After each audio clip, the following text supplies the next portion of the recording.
Alright, once you have finished your gesture drawing of your favorite food, once again my selection was a pineapple, your gesture drawing is just a quick understanding of what it looks like, and then you come in next with your details. So notice how when I started with those two ovals, you don't see any of that oval anymore. That was just the starting point for where my leaves were going to go, as well as now I've added all those nice little details and nooks and crannies of where things kind of frill out off the edges.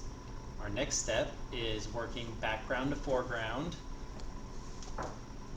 With working background to foreground, that means we need to start with the color splash. Okay, so this is the splash on the background. We're only going to focus on the first layer of it. We're going to definitely build up layers to get this nice opaqueness and vibrancy of the color. But right now you're just worried about the first layer, which is going to be very transparent. But most importantly, we want to focus on how we are positioning our mouths to blow the water drops away from the actual food item itself. So you're going to have to kind of position yourself on this side of the paper, this side, whether you move your body or you actually move your paper. You want to make sure you're always kind of blowing away from the actual food item itself. So I went the left this way, up, right, and down. Adding water and watercolor, or water just with the pigment or the color right along the edge and then forcing it out. So I really want to make sure the lines on the edge of my item are perfect, and from there I'm going to push out and blow away from the actual object itself while making that nice edge against the object itself. Alright, so once again with your color selection of the color splash, you can pick whatever you want. I'm actually going to go the blue route again because I'm going for like a tropical beach theme right now, but you can pick whatever color you want. You have a variety of colors to pick from, and if you don't like any of these, you can mix colors to make your own color. So once again, I'm going to go with the blue theme. You can kind of see on my previous one I've got hints of purples in there as well as the lighter blues, darker blues, but we'll get all into that throughout the tutorial today and when we build up the further layers. This came with your paint palette. It is a chamber to hold water, so if you're ever traveling and you don't want to carry all your brushes around, you can just kind of pop some water in this chamber here by unscrewing the top of it off. Mine already has water in it, but then you'll take the little black guy off as well. You just put that to the side. You want to keep that. Do not throw this away because that's how you'll plug the water in, because that will only fit if you take this off. And then you'll go ahead and twist on the brush portion while there's water already inside. I have already accomplished that once again. And then you can take the lid off. Now I think this is a good tool for right now because we really want watered down watercolor. Okay, so once again I'm going to go the blue route. You can just squeeze the actual chamber itself and that will force the water out into the watercolor cakes themselves. So I'm going to develop some blues. I'm going to come over here and drop some out. Now you really want this to be watered down. This is going to be the most watered down watercolor you've ever used so far. So really water that down. Okay, maybe come in with a different blue now. The bristles on my brush are clean because I was forcing so much water out of it. So I'm not contaminating this one. I force so much water out that it starts to just push out clean water, as you can see there. And then I'm coming back and mixing it with that lighter blue, but then I'm going to pull away and just force out clean water. And I'm going to come in and grab some of this darker blue, create a new area, force out some of that water. Okay, once again, once the water is coming out clear and you're not physically touching the actual blue, you know your bristles are clean. And then maybe grab a little bit of this phthalo blue. It's my favorite color right here.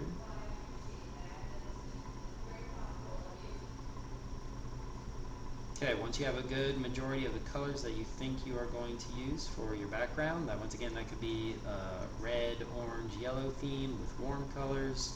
You could even go blues, greens, and violets for some cool colors. But just make sure you have enough to work with because this is a pretty quick process. You gotta move pretty swiftly because you're always trying to work with the wet paint. Okay, I'm gonna mix in some of that water into these big bubbles I have. Now I would lift up and show you my paint palette, but there's so much water within these bubbles here. You can kind of see the highlight on that to show that it is rounding off.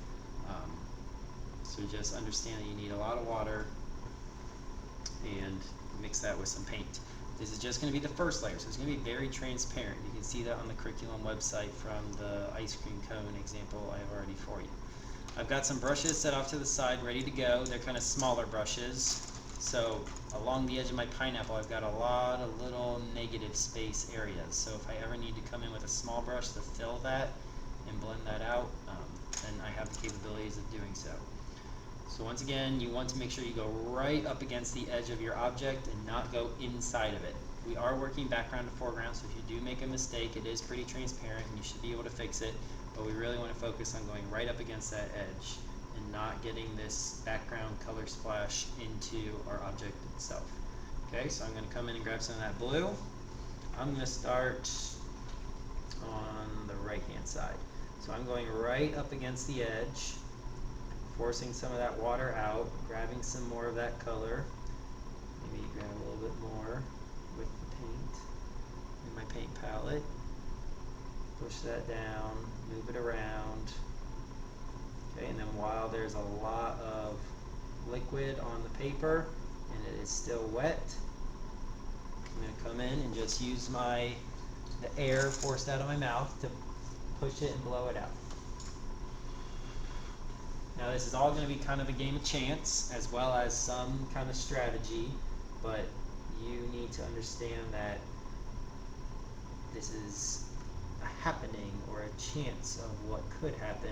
You can kind of force it to become, like if you want to use your brush and kind of force out one of the drips, you may, but it doesn't get the same kind of effect as if you actually blow on the wet watercolor itself.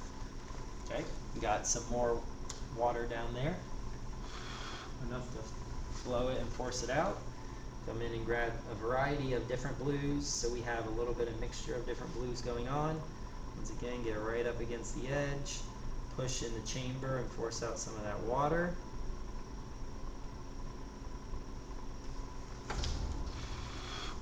So you can force them up, down, left, right, but make sure whenever you're working on the right hand side of your object, you're pushing it out that way, this way, that way, and downward. So I'm going to come in with some more of this color, change it up and add a little bit deeper blue mixed in with those lighter blues I already have. Now I've got a real close negative space here, so I'm going to come in with my brush and I'm going to get right up against the edge of the object, not getting any of the paint directly into the object itself, working on craftsmanship. Make sure you're paying attention to the edge of your pencil mark, and once you have that paint right up against the edge of your pencil mark, that is what will help to eliminate the pencil mark itself.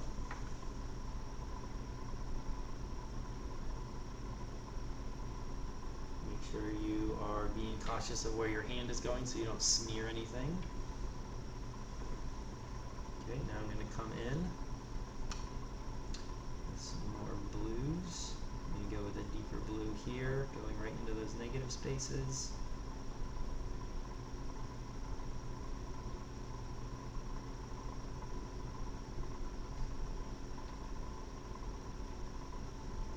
There's some vibrant blues. I'm liking that. Press some water out to get a nice fluid go at it.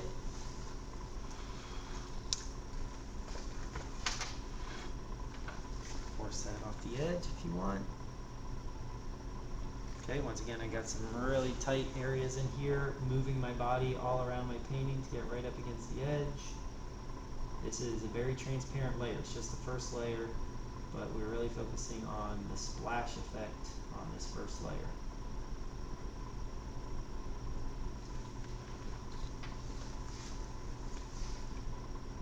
While the paint is still wet, it's workable and movable to fill all those little negative spaces once again.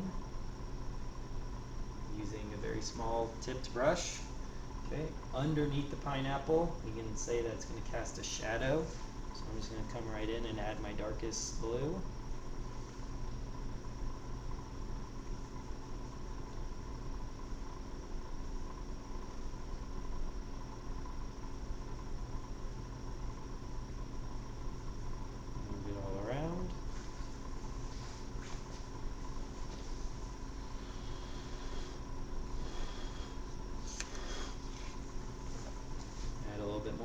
here. We lost some of the splash effect right in the middle.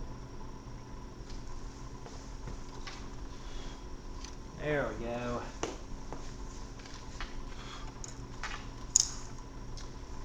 Alright, now I'm going to continue all the way around. If you want to go ahead and watch, I will go for it and move as quickly as possible. But it's going to be the same concept all the way throughout.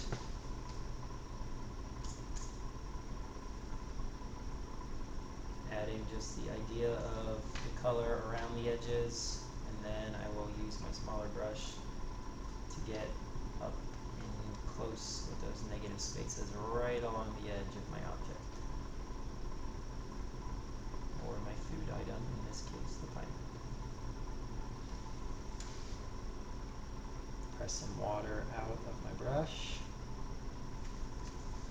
Now I'm positioning myself on this side.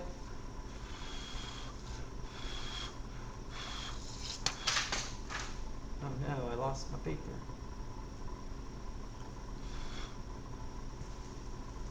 Okay, using the paint that's already on there in the water to then force that paint into the negative spaces. Once again, the negative spaces are that area that is not your object. A little bit more water.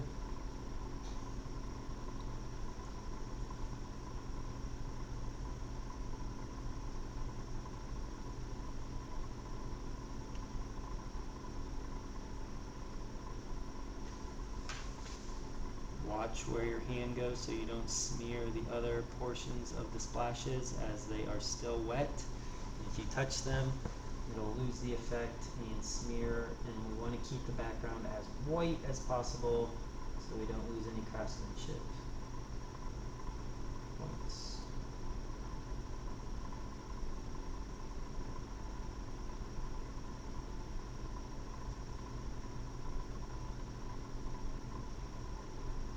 Again, we are just doing a transparent layer, so if you do accidentally go inside the pineapple, that'll be okay because it's so transparent that we will be able to layer the color on top, eliminating the mistake.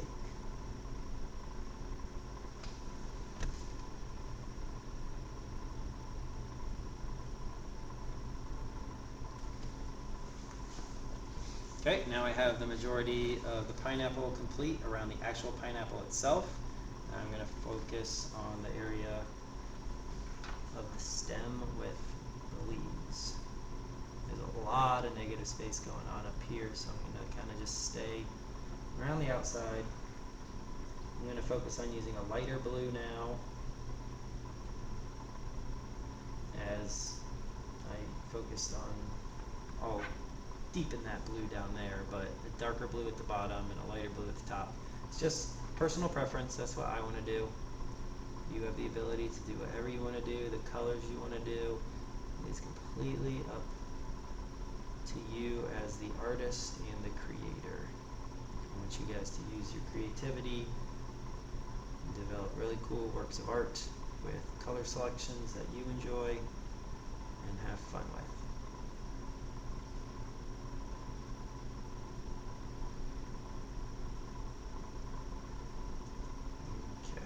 So we got a lot of water built up there as well as color.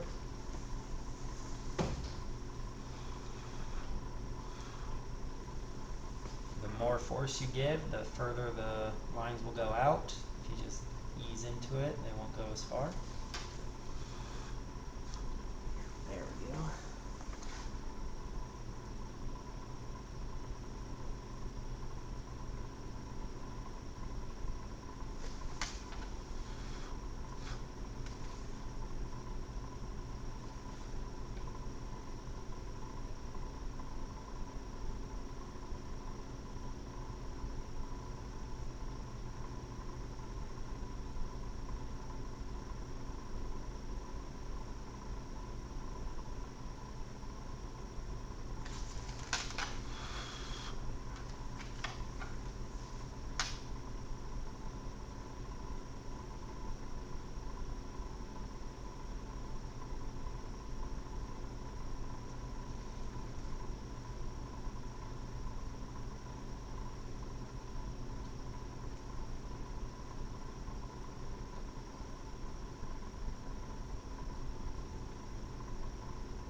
was looking for.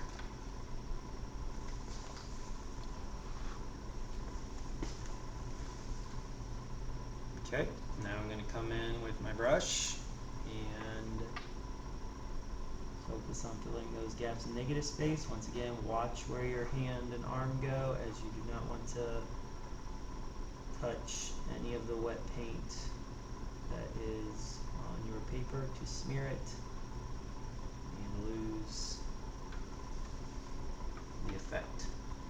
I got a lot of water built up right here, so I'm going to try and take some of that off with my paper towel. You can do this with a paper or a cloth as well, whatever you have laying around to pick some of that up. Alright, so I took some of that moisture off. Now you can come in and add the little negative spaces full of color. Once again, this is just the first layer, so we will be building up the values more, but just to fill all that white space, as we don't want it. There should be no white space right up against the edge of the object. Eventually, the last portion of this painting will include adding the shadows underneath the water splashes and make it look like they're physically popping off of the paper. So we'll discuss and deal with that towards the end of the project after we have painted our food item, or my pineapple.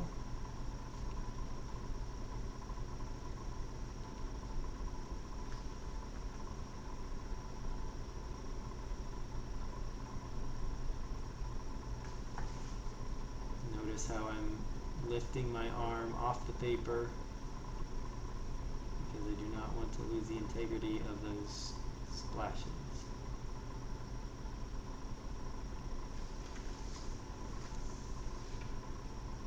Find a place that's got a lot of water built up so I can utilize that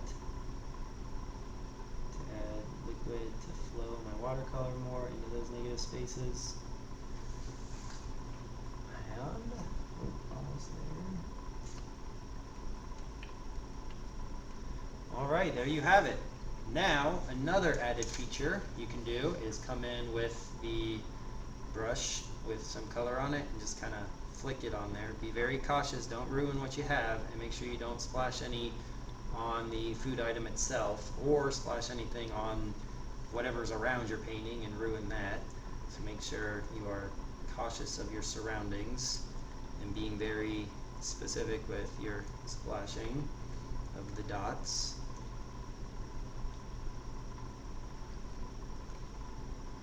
Okay.